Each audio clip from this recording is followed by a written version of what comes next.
Assalamualaikum warahmatullahi wabarakatuh. Pada kesempatan kali ini saya akan mempresentasikan hasil dari rencana pelaksanaan pembelajaran KD 3.5 dan 4.5 IPA SMP kelas 8 semester 1 tahun ajaran 2022-2023. Sebelumnya, perkenalkan, nama saya Dara Adinda Putri, NIM 20231104 dari kelas IPA D, jurusan Pendidikan IPA, Fakultas Matematika dan Ilmu Pengetahuan Alam, Universitas Negeri Padang. RPP ini merupakan tugas akhir dari mata kuliah kajian dan pengembangan kurikulum dengan dosen pengampu Ibu Monika Primasari MPD. Baiklah, untuk pembahasan yang pertama itu mengenai alokasi waktu. Alokasi waktu per KD itu membutuhkan 15 jam pelajaran, 1 jam pelajaran membutuhkan waktu sekitar 40 menit. Sedangkan alokasi waktu per materi, untuk KD yang saya ampu memiliki 6 kali pertemuan. Pertemuan 1 membutuhkan 2 JP, pertemuan 2 3 JP, pertemuan 3 3 JP, pertemuan 4 3 JP, pertemuan 5 2 JP, serta pertemuan 6 2 JP. Selanjutnya itu KD dan materi pokok. KD atau kompetensi dasar untuk KD 3.5 yaitu menganalisis sistem pencernaan pada manusia dan memahami gangguan yang berhubungan dengan sistem pencernaan serta upaya menjaga kesehatan sistem pencernaan. Untuk KD 4.5 itu menyajikan hasil penyelidikan tentang pencernaan mekanis dan kimiawi. Sedangkan untuk materi pokoknya yaitu sistem pencernaan pada manusia. Selanjutnya itu metode pembelajaran. Di sini metode yang digunakan yaitu diskusi dan eksperimen. Diskusi, di mana diskusi tersebut digunakan untuk membicarakan dan menemukan alternatif pemecahan suatu topik pembahasan. Nah, dengan diskusi ini merangsang peserta didik untuk berpikir secara sistematis, logis, kritis, dan berpikir demokratis dalam menyumbangkan pikiran untuk memecahkan suatu permasalahan. Sedangkan untuk eksperimen yaitu melakukan kegiatan percobaan sehingga peserta didik mampu membutuhkan kebenaran suatu hipotesis, apa yang dipelajari atau membuktikan sendiri apa yang dipelajari. Dengan adanya eksperimen, diharapkan peserta didik dapat merencanakan eksperimen, melakukan eksperimen, menemukan fakta, mengumpulkan data, serta dapat memecah masalah yang dihadapi secara nyata. Nah, untuk pendekatan yang digunakan di sini itu pendekatan saintifik, yaitu mencakup beberapa hal seperti mengamati, menanya, menalar, mencoba, serta mengkomunikasikan. Tujuannya itu untuk meningkatkan kemampuan berpikir peserta didik, membentuk kemampuan dalam menyelesaikan masalah secara sistematis, menciptakan kondisi bahwa belajar merupakan suatu kebutuhan. Nah, selanjutnya untuk model pembelajaran di sini saya menggunakan discovery learning. Itu pembelajaran berbasis inquiry dan termasuk berbasis konstruktivis. Discovery learning ini adalah cara yang digunakan oleh peserta didik untuk memahami konsep. Model ini diterapkan dengan tujuan agar para peserta didik dapat dengan baik memahami materi yang dipelajari. Sintak discovery learning ini ada 6. Yang pertama stimulation, yang kedua pertanyaan atau identifikasi masalah, yang ketiga pengumpulan data, yang keempat pengolahan data, yang kelima pembuktian, serta yang keenam itu ada kesimpulan. Sekarang kita masuk kepada media pembelajaran. Media yang digunakan itu laptop dan infocus, video dan slide PowerPoint, lembar kerja peserta didik, serta gambar mengenai sistem pencernaan manusia. Adapun alat dan bahan yang digunakan di sini itu alat tulis, alat labor, bahan makanan yang mengandung protein, karbohidrat, dan lemak, serta reagen Benedict, biuret, lugol, air panas, dan kertas minyak yang nantinya digunakan untuk menguji zat makanan. Untuk sumber pembelajarannya, di sini saya mengacu kepada buku guru kelas 8 SMP, BSE IPA kelas 8 Kemendikbud, artikel atau jurnal, serta referensi yang memuat materi sistem pencernaan pada manusia. Nah, sekarang kita masuk kepada indikator dan tujuan pembelajaran untuk tiap pertemuan. Pertemuan pertama, indikatornya itu 3.5.1 menjelaskan konsep nutrisi dan 3.5.2 itu menjelaskan macam-macam nutrisi beserta sumber dan contohnya. Adapun tujuan pembelajarannya itu peserta didik dapat menjelaskan konsep nutrisi dan peserta didik dapat menjelaskan berbagai kandungan nutrisi yang terdapat pada berbagai jenis makanan dan manfaat bagi tubuh. Untuk pertemuan kedua, indikatornya itu 3.5.3 itu menjelaskan konsep sistem pencernaan pada manusia, dan 3.5.4 mendeskripsikan organ-organ penyusun sistem pencernaan pada manusia. Adapun tujuan pembelajarannya di sini peserta didik dapat menjelaskan konsep sistem pencernaan pada manusia. Peserta didik dapat mendeskripsikan organ-organ penyusun sistem pencernaan pada manusia, serta peserta didik dapat menjelaskan berbagai organ dan kelenjar yang berperan dalam sistem pencernaan manusia. Selanjutnya itu pertemuan ketiga, indikator 3.5.5 itu menganalisis keterkaitan struktur organ pencernaan dan fungsinya. Dan 3.5.6 menjelaskan proses pencernaan dalam tubuh manusia.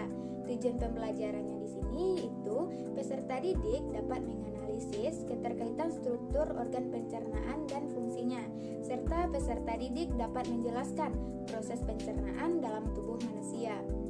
Nah, selanjutnya itu pertemuan keempat. Pertemuan keempat ini mencakup satu indikator, yaitu indikator 3.5.7 menganalisis gangguan pada organ sistem pencernaan serta menanggulanginya. Adapun tujuan dalam pembelajarannya itu peserta didik dapat menjelaskan gangguan pada organ pencernaan beserta peserta didik dapat menjelaskan upaya penanggulangan pada sistem pencernaan. Selanjutnya itu pertemuan kelima, indikatornya 4.5.1 melakukan percobaan uji zat makanan yang terkandung dalam berbagai jenis bahan makanan dan menyajikan dalam bentuk laporan. Tujuannya itu dengan melakukan percobaan uji zat makanan, peserta didik dapat mengetahui bagaimana cara menguji zat makanan serta kandungan yang terdapat pada makanan tersebut. Nah, selanjutnya untuk pertemuan terakhir atau pertemuan 6 itu peserta didik akan diuji melalui ulangan harian dengan materi sistem pencernaan pada manusia. Nah, sekarang kita masuk kepada sistematika urutan materi. Yang pertama ada nutrisi. Materi yang dibahas di sini itu pengertian nutrisi, jenis-jenis nutrisi, alasan dibutuhkannya nutrisi, konsep makanan gizi seimbang dengan kebutuhan energi, serta menghitung kebutuhan energi. Yang kedua ada organ-organ penyusun sistem pencernaan.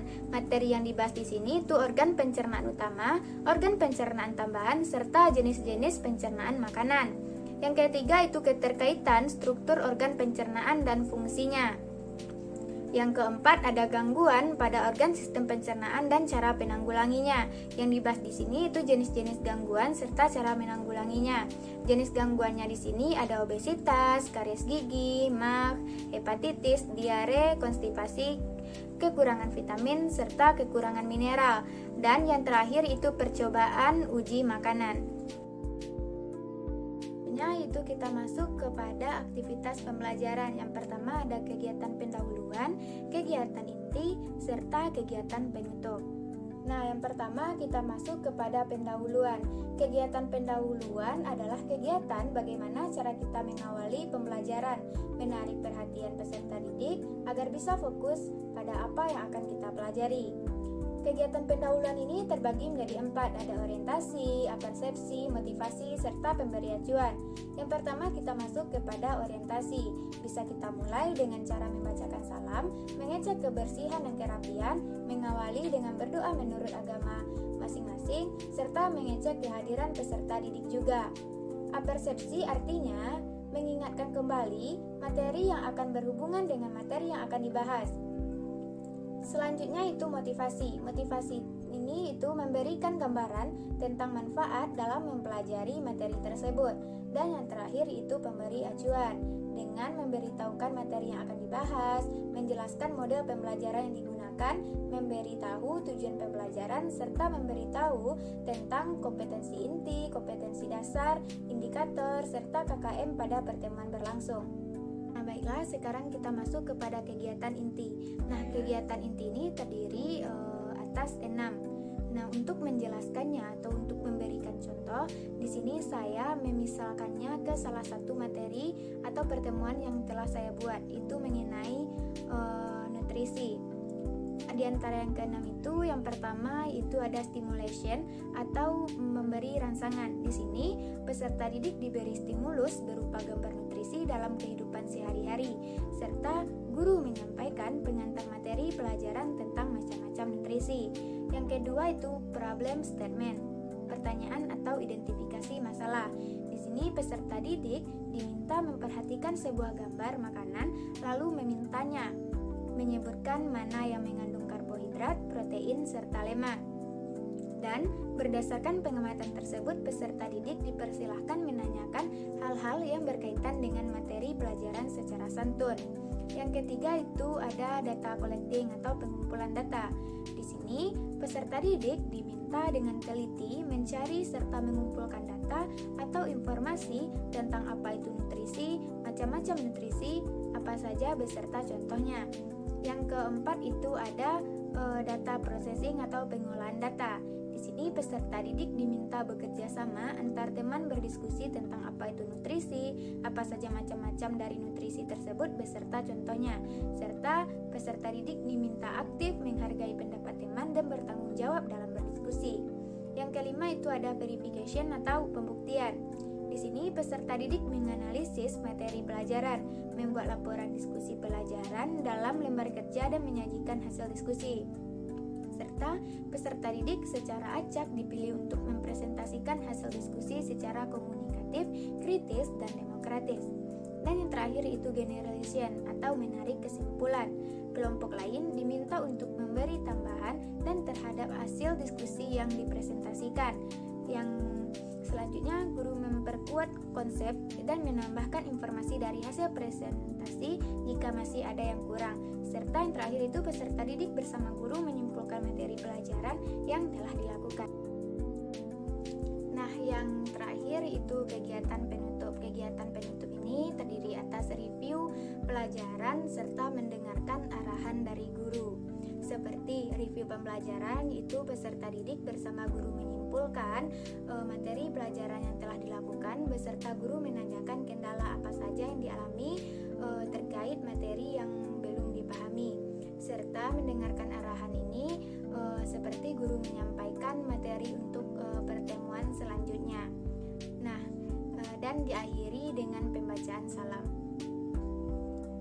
Nah, sekarang kita masuk ke bagian pembahasan yang terakhir mengenai penilaian hasil pembelajaran.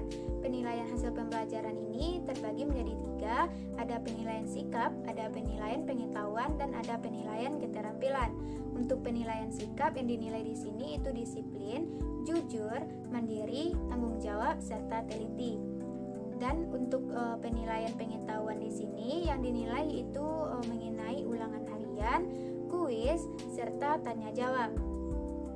Sedangkan yang terakhir itu keterampilan yang dinilai di sini itu penilaian diskusi, rubrik pengamatan, serta aspek keterampilan yang dinilai yaitu penyiapan alat dan bahan, apakah alat dan bahannya telah lengkap atau tidak, dan melakukan percobaan sesuai prosedur, dan yang terakhir itu membuat laporan. Baiklah, hanya itu hasil dari presentasi saya mengenai rencana pelaksanaan pembelajaran KD 3.5 dan 4.5 mengenai sistem pencernaan pada manusia. Apabila ada salah, saya mohon maaf. Saya ucapkan terima kasih. Assalamualaikum warahmatullahi wabarakatuh.